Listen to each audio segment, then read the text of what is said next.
সুপ্রভাত সবাইকে। আশা করছি সবাই তোমরা খুব ভালো আছো। হ্যালো বন্ধুরা, welcome back to my new channel DP blog. আমি পূজা। আজকের ব্লগটা একটু অন্যরকম করার চেষ্টা করলাম। মানে সকালবেলা উঠে আমাদের বাগান বাড়ি দিয়ে আজকের দিনটা শুরু করলাম। যেহেতু বিগত কয়েকদিন ধরে প্রচুর বৃষ্টি হচ্ছে, কলা গাছের বাগানটা পুরোপুরি জলের তলায়, তাই বাধ্য হয়ে কলা কাঁদি দুটো কেটে নিতে হলো, তো পচে যেত। এর মাঝখানে আমার লাঞ্চ করা, খাওয়া দাওয়া সবটাই কমপ্লিট। একটু দুপুর গড়িয়ে যখন বিকেল হলো, তখন রান্নাঘরটা একটু ক্লিন করছিলাম। গরিবের রান্নাঘর যেটুকু হয় সেটুকুই তোমাদের দেখানোর চেষ্টা করছি। আর বিকেলবেলা বানিয়েছিলাম সবার জন্য দুধ চা।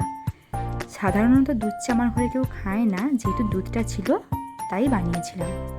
আর বিকেলবেলায় কর্তামশাই বলছিল একটা জায়গা যাবে, ওটাই তোমাদের সঙ্গে চলো আজ শেয়ার করি। এটা হলো ময়নাপাড়ার আমাদের সেই বিখ্যাত জায়গা।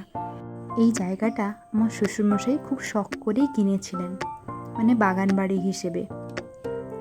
এই জায়গার প্রত্যেকটা গাছ বলো, ঘরবাড়ি, এমনকি পুকুরটাও আমার শ্বশুরমশাই নিজের হাতে সব তৈরি করা।